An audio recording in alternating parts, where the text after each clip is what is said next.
What's going on, everybody? It's Jay, aka It's Ghost Story, back with another Phantom Parade video. And today is going to be a tier list. It's going to be another opinion-based video.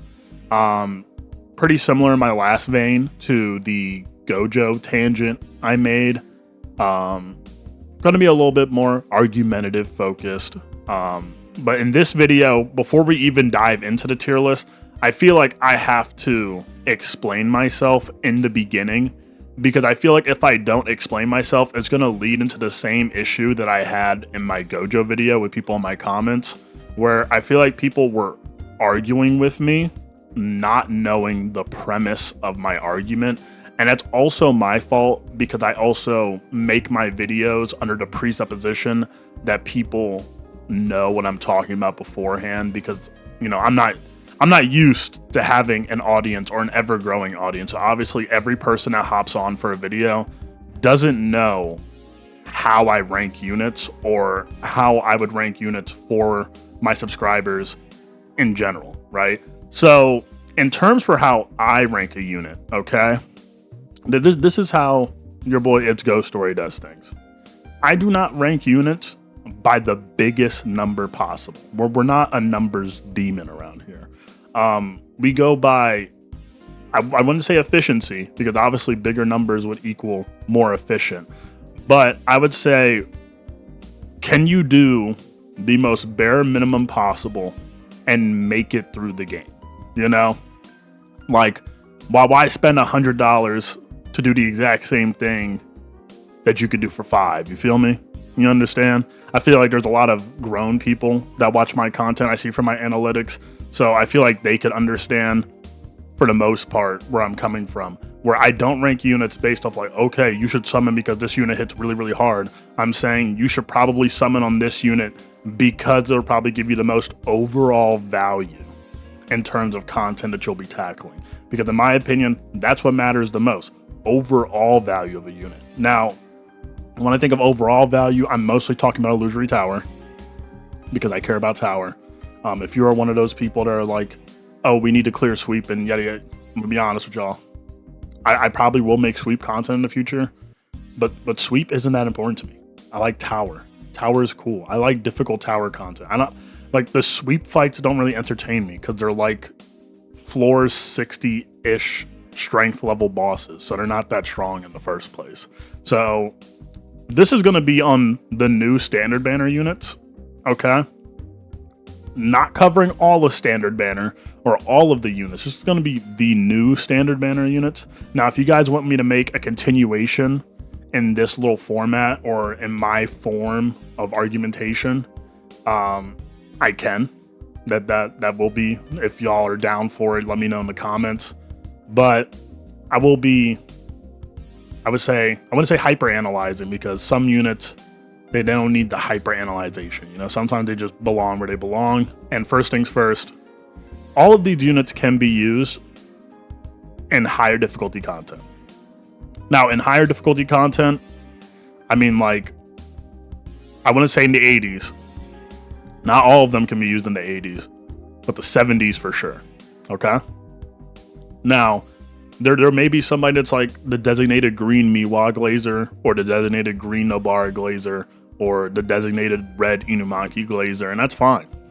But remember, this tier list is not made on the testament of just, oh, they can clear said content, or they can be on the team that clears said content, so that gives them value. No.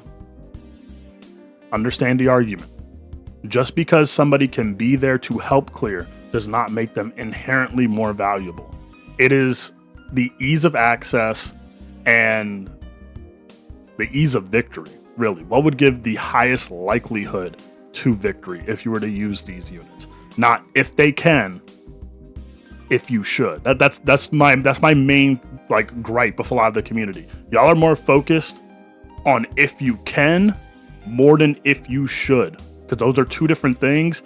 That's a completely different premise than what I'm arguing from. So first things first, we're starting with Megami. Green Megami. Potential Man. Not even just going with the agenda memes, but from my personal perspective, this is just one of those units that I feel like, just off the top of my head, he might be able to fill in for your debuffing team for green. And it's kind of weird because when this guy came out, I feel like a lot of people were really hyped for him, but for global, we were so like hard focused on Green Ghetto coming out. And because Green Ghetto was going to release any unit that was like a debuffer beforehand, just didn't matter to us in the grand scheme of things. And oh, look at that, my tier list is breaking. But this guy, I feel like he has some type of potential going for him. And my main reason for it is because he debuffs 20% damage taken increase for 3 turns. That's actually a pretty solid debuff, especially for a unit that came out pretty early on in the game's lifespan, you know?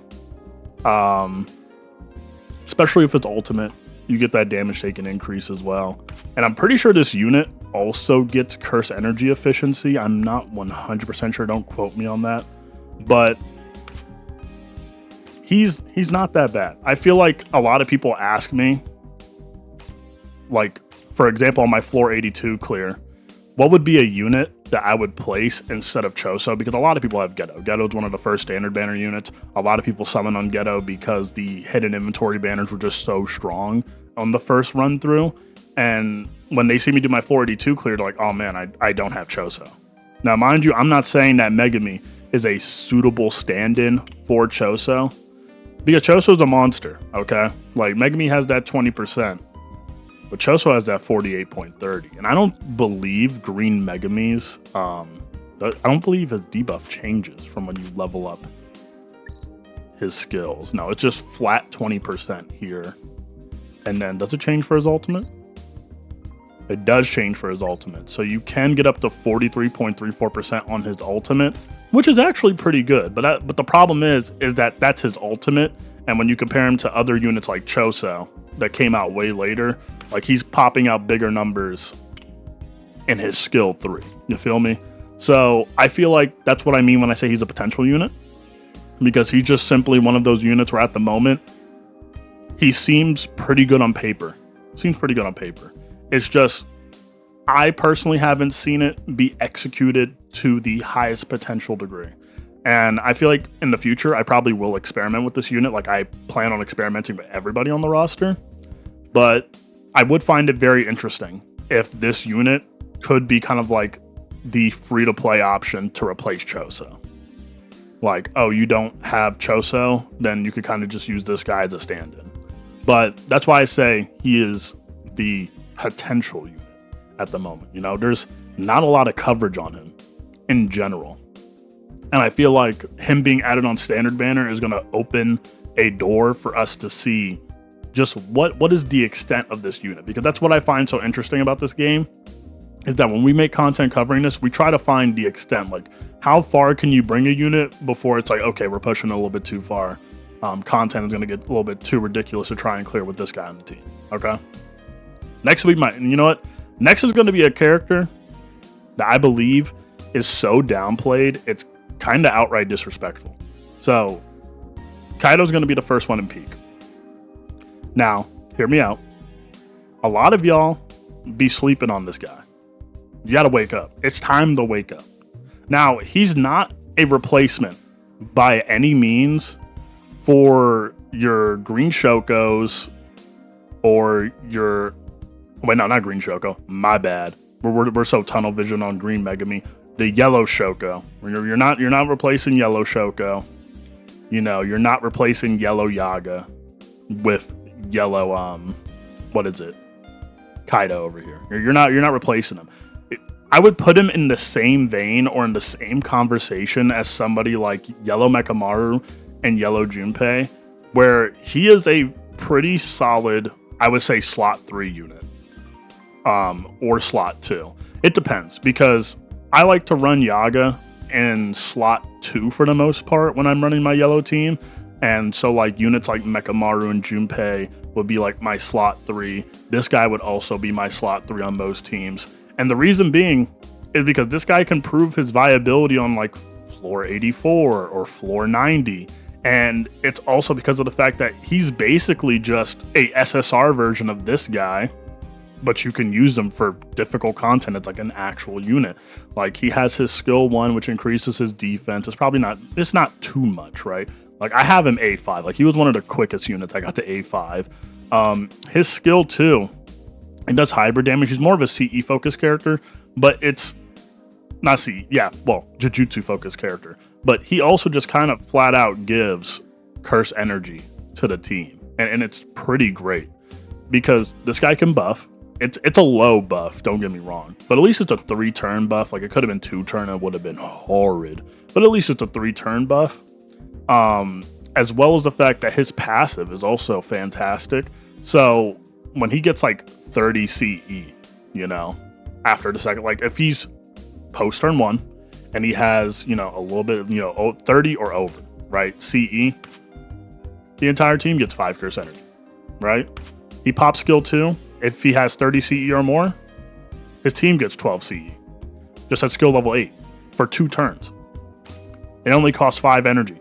It only costs 5 CE, so 25 CE in total before ultimate to give 24 CE to your team. It is fantastic.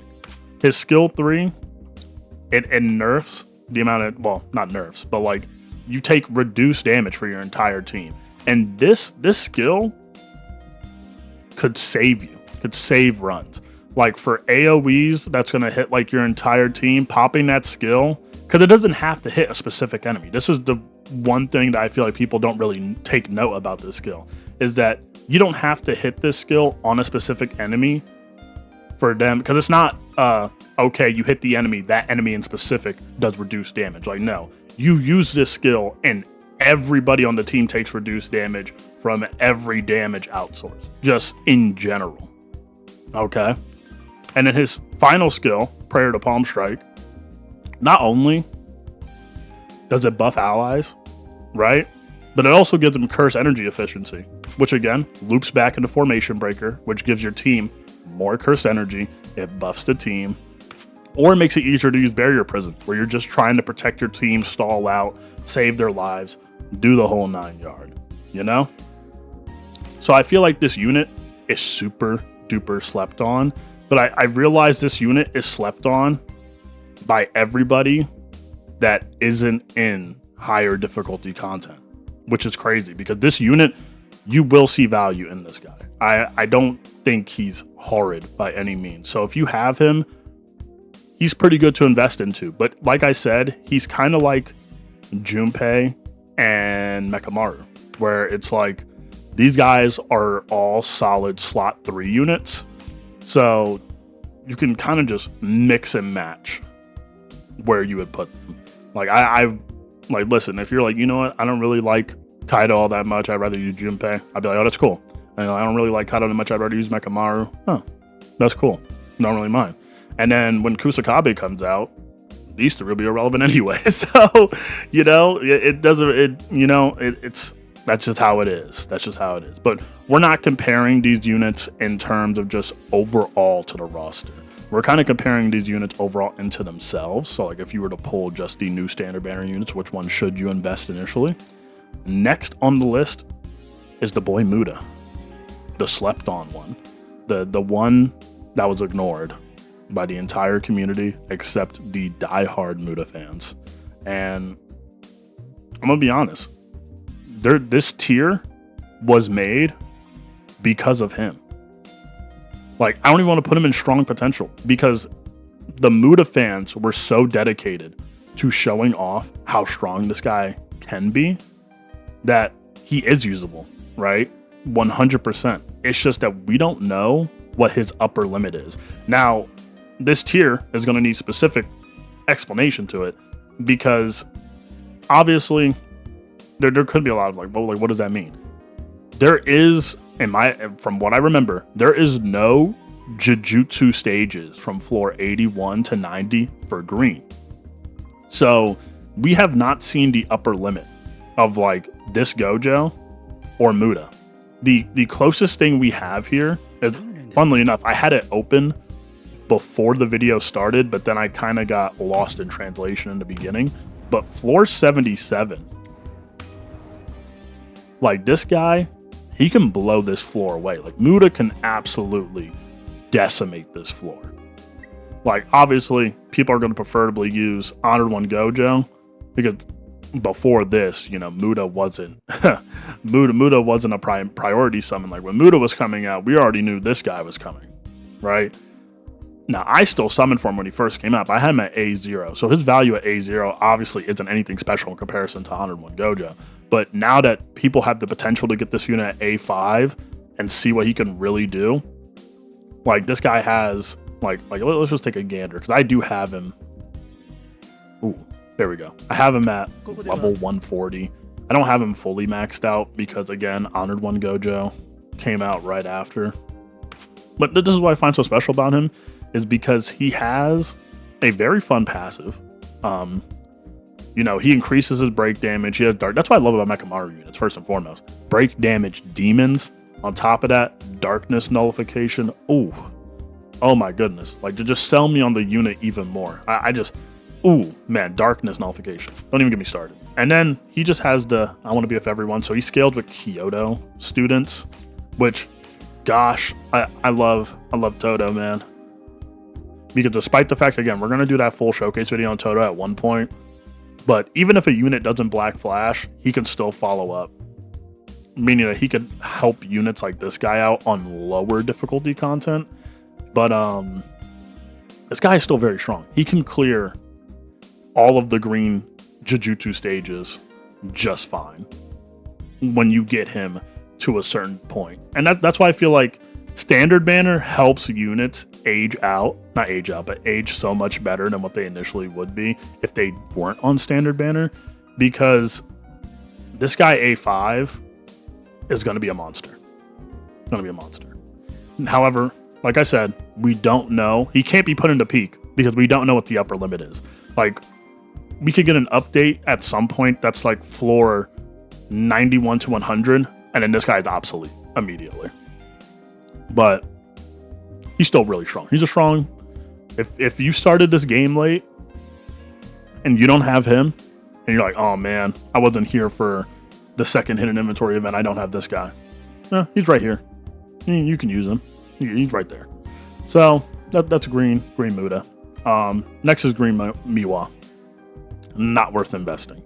Now, funnily enough, when this unit first came out, I don't think I have ever seen so much content be poured out on such a very niche, very weak unit. I know there'll probably be somebody that just grabs me by my neck, try to lift me up on some Diavolo timing, but yes, she can be used. It's kind of like what I said at the beginning. She can be used. But should you be investing materials into that? No. There's better options. It's also the fact that she's kind of a setup unit. And it's funny because when she released in a time period where you didn't want to drag out fights for like a ton of turns, I believe. Like, I feel like you could clear out content on the quicker side for the most part. And it's kind of funny because we're now in a meta where you do have these units that are built for longevity. Like, they're built for super long runs. Like, this Yuji, he is built to go. He's built to go to distance. Like, he's not a short-term fighter. You should, like, this guy's not built for, like, these 6-turn, you know, fights that you can clear. These 10-turn fights. Like, this guy, he's meant to go to distance. He's meant to go to them 20-plus turn fights. And I kind of like units that are built like that. So, inherently, I think I would like units built like Miwa. But it's like, it takes a lot, man. She takes a lot of setup. And the ton of setup you need is that she has that passive over here, the enhanced passive, where she does get just stronger the more she uses her skills, like skill 1 and skill 3. But I just feel like it would take too much time to build her up to a proper level. And it just feels like not worth your time because there's a better Miwa that exists. And it's this one. Like, you don't even need, like, I didn't even need this Miwa maxed out to just help me with the content I have difficulty with. She's just that great. So, but in terms of, like, again, of these units in conjunction, you don't need that. You don't. Now, This boy right here. Huh. This boy right here. Usable. But upper limit isn't known. People have used this Inumaki in the 80s for the red Jujutsu floors. He is usable. Now, we don't know his upper limit because I feel like, okay, because the reason why people bring this unit isn't inherently because like he's this cracked, nasty Inumaki. That's not the reason. I feel like I didn't hear anybody say a peep about this unit until Red Mahito came out. When Red Mahito released, everybody was just kind of like flexing on how you can even bring quote unquote like the most bummy of bummy units into Phantom Parade, and like you could clear difficult content using them. And a lot of people were like, oh yeah, like Red Inu can clear such and such and such, and you're just like, oh, is that really the case? Is that really the case? I mean, this guy he's not bad by any means, but obviously when this unit first rolled up into the cut, nobody was like head over heels trying to summon for this guy. Now the debuffs he gives, it's kind of crazy. 40% in general, and it recovers alt gauge for the allies. So he's kind of just like my boy Kaido over here. He is a SSR recreation of his R counterpart. You know, he's usable. He's kind of mainly usable because of the fact his ultimate does give him that curse energy efficiency. Because come on, man, if he didn't have curse energy efficiency and that thing was 30 CE the entire time, that value would drop. It would diminish in my eyes, dude. Like we are too far into the game's meta to just accept a 30 curse energy move. You gotta reduce that stuff, man. It's too much. But I would say Red Inu is usable. He's usable. Okay. Upper limit isn't known.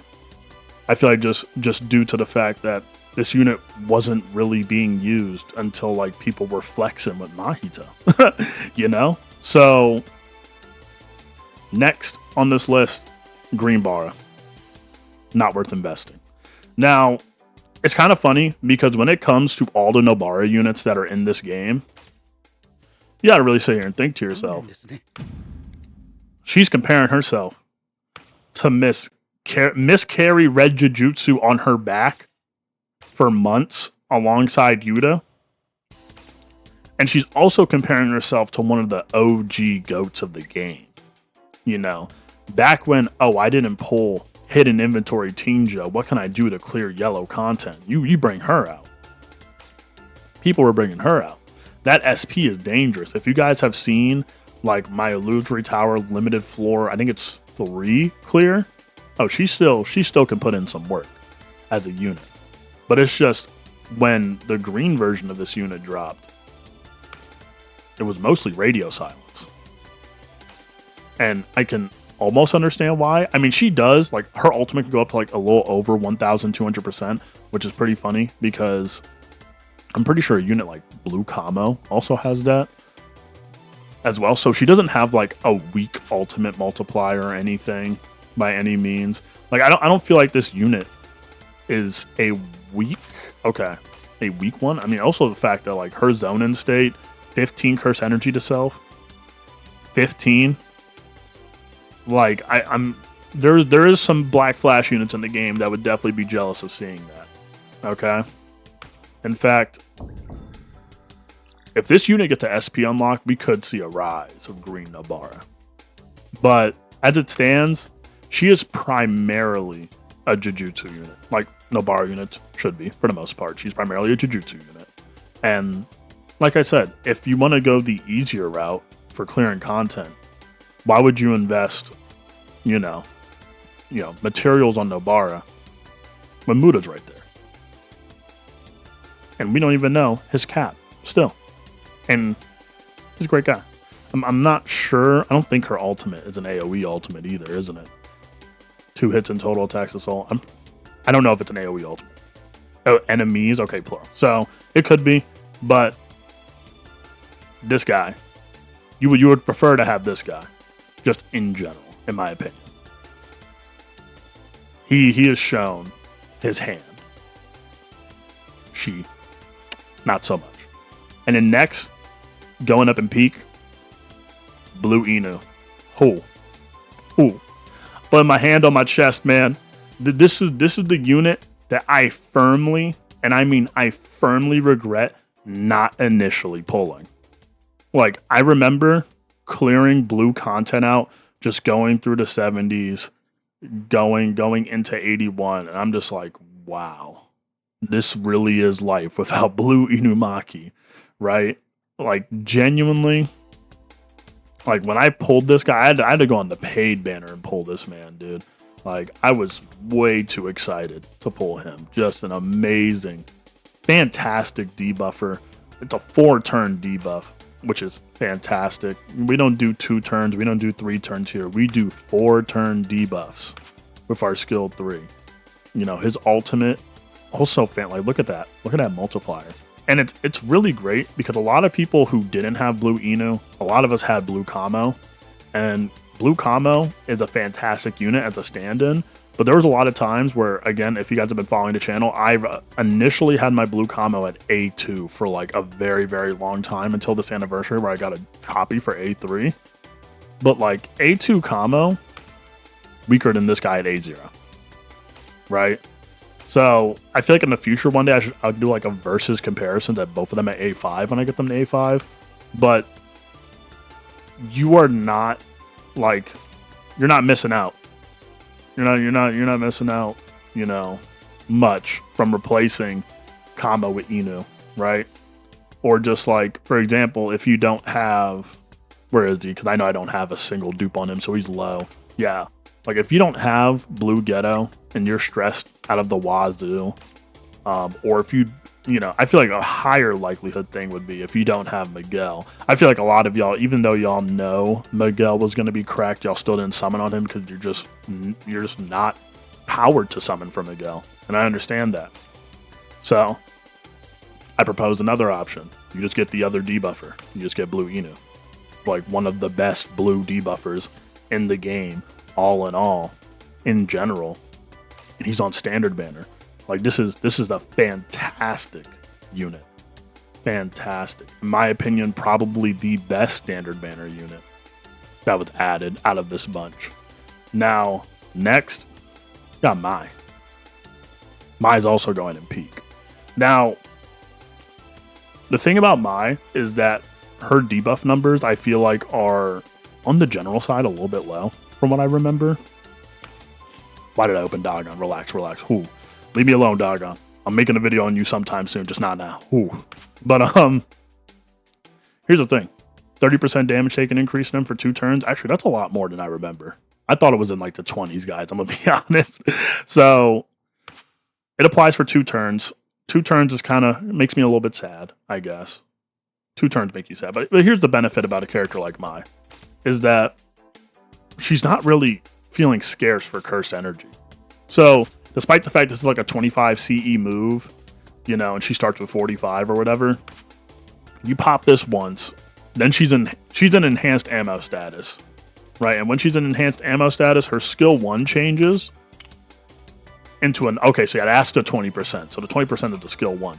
So you can pop this. She goes in enhanced ammo status, right? And basically, an enhanced ammo status, when people like attack, yeah, she's able to do follow-up attacks, like 40% increase all the, yeah. So enhanced ammo status or special ammo status, she's able to follow up. Now, you're going to use enhanced ammo most of the time, but she's good for debuffing. She's a fantastic red debuffer. Now, mind you, a lot of y'all probably wouldn't know this, like how I wasn't really paying attention, but she is a taijutsu unit. It's kind of funny to think she is a taijutsu unit. Even though her ultimate does do hybrid physical and curse technique, her skills are all taijutsu. So she's unironically a taijutsu unit, but she's a great debuffer. Okay, she's a great stand-in debuffer. Like, the most beautiful team I can imagine for this game is like a mix of Rabbit Escape Megami, her, Mahito, Red Yuji, or Red Yuta. Like, phenomenal team. Also the fact as well, when she's like below half health, she applies stealth to herself for 4 turns, so nobody's going to be targeting her for 4 turns. And her ultimate, I mean, come on, 80% damage taken increase, and she still gets her follow-up attack rate increase 6 times, 2 turns. Come on. This unit's phenomenal. She's great. And that's kind of the show, guys. This video is hopefully on the shorter side. I'm kind of losing track of time as I'm recording this. But I feel like overall this is my takes on the current standard banner situation we have right now for the current released units. Who should you invest in or whatever? Again, when I make these videos, I'm prioritizing on what's going to take you higher in tower over numbers. Okay, or what's going to get you more consistently higher in tower over numbers. So let me know what you guys think. Did you guys pull any bangers on the new standard banner summons? Are you holding your tickets? Are you waiting for Yellow Shoko? Are you waiting for any other goats to be added? Because you know what, guys? I'm going to be honest. I'm hoping when standard banner comes back, this guy. Please put this guy. I want to make some content on him, dude. I have him at A1. I got lucky enough to get a copy of him. But please, I need to make a glaze video for the goat. I need to make a glaze video. But this is my current situation, my current opinion. If you like this video, please like. If you want to see more videos like this in the future, please let me know in the comment section down below. If you guys want me to rank other units in my more unorthodox style, I believe, again, let me know in the comments. I could rank the entirety of standard banner, although I feel like that would be a very long video. I'm a very indecisive person when I make tier lists, dude. Like, I'll make a list one day and I'll change my mind like 3 days later. So just let me know and I'll consider it. I'll make a video on it. Okay, guys? It's been Jay, aka It's Ghost Story. I will see you guys later.